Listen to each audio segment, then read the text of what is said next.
All right, so let me explain what I did or what I'm trying to do. I took the of course, originally I'd given you 4 PowerPoints, all on the 20s, different aspects of the 20s, and the expectation is you will look at those four, and it'll be very helpful for the essay you're doing right now and things like that. So please, take the time to look at those. But I took the chapter, the one you're reading over the break, 24, that is, um, excuse me, and I broke it down into 3 sections of 10 pages each or so because it's about 30 pages. So I made this PowerPoint. Some of the slides I took just from the other PowerPoints that I put up because they did the job basically. But I made some other ones as well that I think really characterize or sum up at least this 10 pages of the textbook.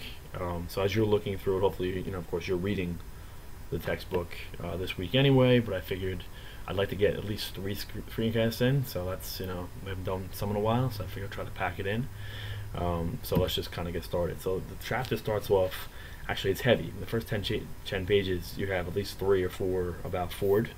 And I like the saying about Fordism and Fordization and Fordize and all those other things. So what I did was I just made a chart about the superficial or symbolic parts of that, and then the more realistic parts of what's going on. So I'll put this PowerPoint up also, so you can actually just look through the PowerPoint without me talking through it. But machinery is a new messiah, very religious sort of a thing. Obviously, the Pope comes back, the religious part. I thought the melting pot part of it was pretty incredible. I don't know if that was, yeah, it's on page 740 if you want to look at that in the second column. A little more closely, but realistically, right, Henry Ford was a revolutionary, right? The things that he's doing, like the assembly line and mass production, these are his ideas, right? He really does bring that to the fold. So much to the point that Europeans are going to use this stuff, and Fordize becomes a synonym for Americanized in that capacity. And he kind of changes his ideals, though, right? He starts off in this way, and then his values, his own values for his company actually change, and then you have this Fordization of the face, which is the Ford whisper and all these other things that the chapter talks about. So it really be worth you taking, especially when your essay, your Roaring Twenties essay is on this era. You really want to take a careful look at this chapter and kind of take it from there. The Flivver King up in Sinclair is where it starts off. Might be a good thing to cite, even if you haven't read the entire book, which we haven't. You might want to do a little research on that, because that could be a book, a good piece of outside information. And unless it's already cited, I have to look at the documents again in IDBQ. But so auto age. Now this is something I took from one of the other PowerPoints, but these are the generalizations. So the details, you have some details here, you have the details in the textbook, of course, and things that you're looking at, in the documents. But these are generalizations. The car symbolizes the rise of the consumer economy. Listen, it leads to everything else. You need rubber for the tires, so you're going to have rubber plants. It's an international thing. You're going to have to go to other places in the world, Latin America, to get the rubber from the plants and things like that. I don't know enough about that part of it. You're going to need metal for other aspects of the car, glass, and whatever else. So all these different industries are going to impact the car industry and vice versa, right? Henry Ford was revolutionary, we said before, right? Because, for things like this, paying his workers more than the going rate, in fact, twice as much in some capacities, and then he lowers it, right? He goes back and forth. Like we said, his values do change. So just keep in mind these types of things and how this changes other aspects of it. All right, so here you have the assembly line, right? And how quickly they're actually made, okay? And how, the textbook does a good job, I think, of actually saying how quickly this actually can happen in a day and a half. You can have a car, and then every 10 seconds or something like that, he is building one. So I just wanted to kind of sum a couple things up, because it leads right into the business aspect of this. So what I took away from some of the, sort of the bigger picture, if we're zooming out a little bit, or a lot, is, the big three automakers, which still exist. Okay, there were Ford, General Motors, and Chrysler. All right, and they formed what is known as an oligopoly, which we've actually seen before, and we compared to a monopoly. I mean, it's close to a monopoly. Monopoly is one controlling the whole industry, and oligopoly is these three, for example, controlling the whole industry. So it has the same dynamic to it. It's just that there are more than just the one, like a monopoly offers. So some advertisements, the textbook does a good job, I think, of dividing when Ford was in himself, Henry Ford that is, was interested in advertising and when he wasn't. But I think he acknowledged that this is the way America was going. It's called consumerism. It still exists. We kind of live and die by the next Apple product that's coming out, or whatever it might be. So Um, keep that in mind too. And of course leads to other things. I didn't want to get into flapperism and that part of it for this screencast. Maybe the next one will do that. I'm sure the next one will do that, in fact. But I think it was a good idea for us to first, but to also include just a kind of a snippet here is that this does lead to parents and people like that calling cars, bedrooms on wheels, and it's changing morals, and it can scare a lot of people, even Ford himself. So, and then of course other corporation types, other big businesses that are, the forerunners of more modern things, right? I mean, this is vacuum cleaner, all right, but just the the idea of that consumerism coming back into play. This can provide more, in this case, leisure time, because you can clean that much more quickly. Okay, A&P, if you look at page 743, okay, you can see that A&P takes over. I mean, every local grocery store is sort of kicked out for A&P, the big sort of supermarket type of thing, the supermarket, and that, interestingly enough, Americans generally don't care.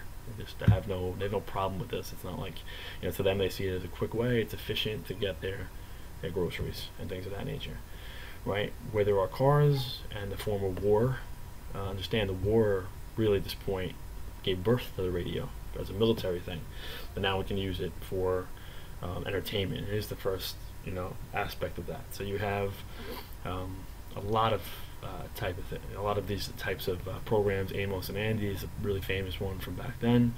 This is prior to, of course, television, obviously, but not that far from movies. And if you think of eventually radios in the car and then drive-in movies, again, it goes back to the automobile. So cars are always going to be an aspect of that. But a couple moments ago, I just stressed the idea of changing morals and ideals in American society. And with this, you do have an element of fear that because especially young Americans are just looking up to celebrity figures, sports figures, whatever it might be, that there needs to be some sort of regulation of this. So censorship does come into play. The idea of a czar, right? We're kind of talking about, it's a play on words, obviously, but this person's acting like a dictator, I guess, in this case, and it also gives birth to the FCC, the Federal Communications Commission, right? To, that's the same group that today will edit things on TV and bleep things out and whatever else, or blur things out, whatever it might be. All right, so the decade of the 20s, guys, is all about business and business taking over and business getting what it wants. Okay, is the idea here. So we already kind of talked about how unions have had this battle with management, or labor has had this battle with management for a long time. But in this case, really, welfare capitalism, which is really a new thing. Business is basically saying, I'm going to give you benefits of some capacity. I'm going to give you maybe vacation time. I'm going to make you really want to be here and work for this company, and you're not really going to need the union. Okay, even starting company-related unions. The company's actually creating their own unions to battle, right, your more traditional labor unions, and it works.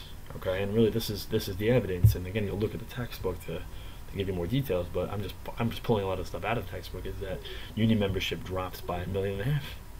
It's working. Businesses are getting what they wanted. Obviously, business,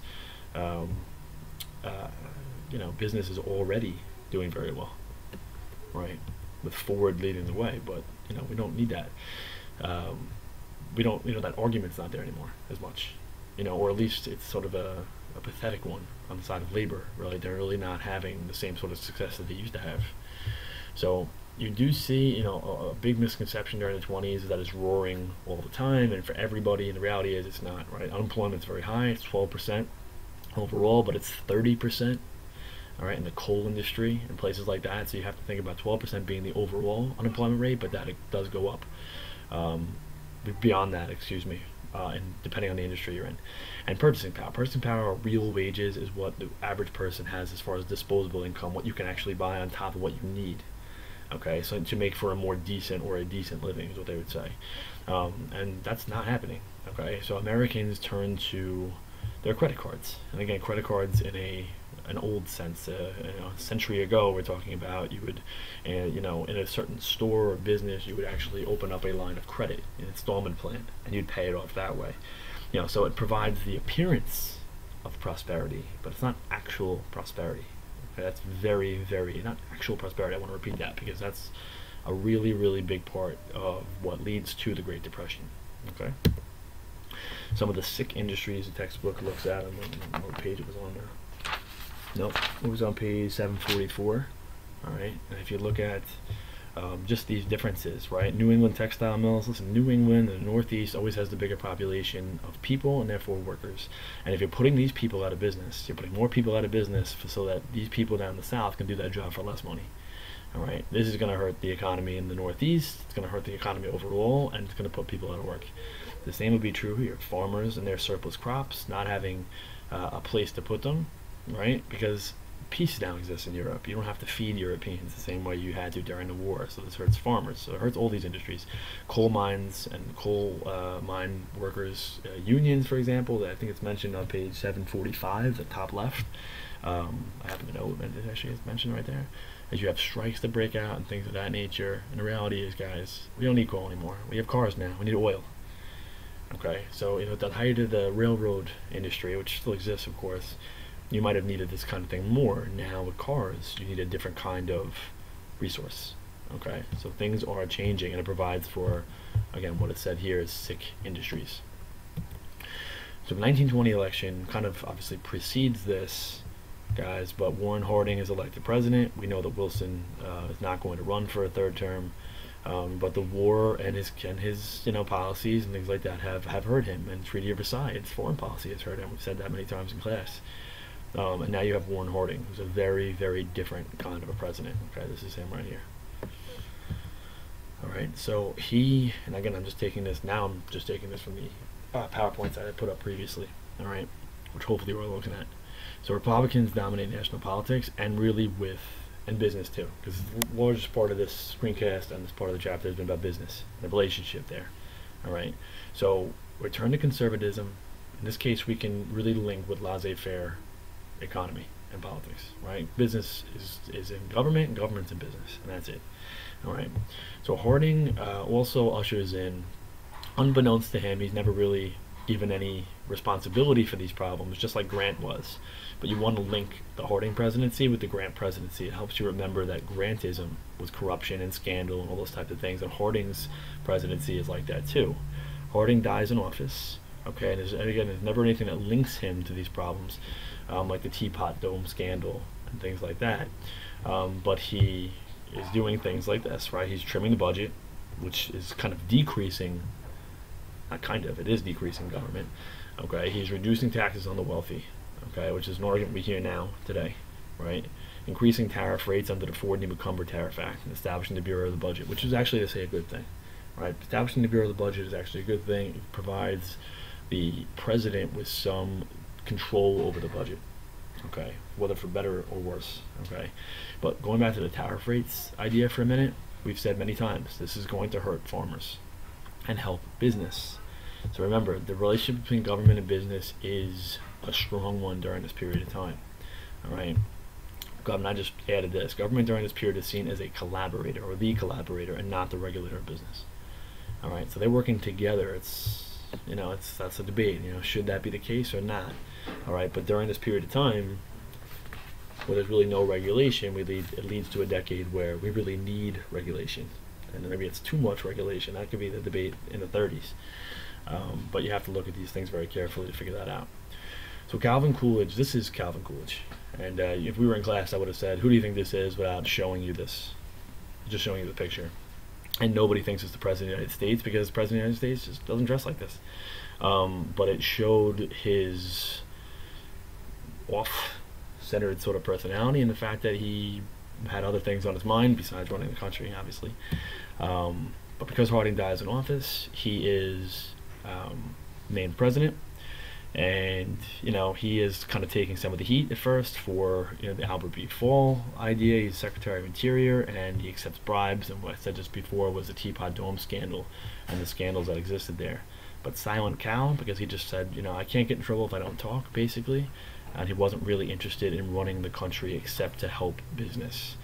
In fact, he decides not to even run again. Okay, he really did not take the presidency seriously, as a criticism of him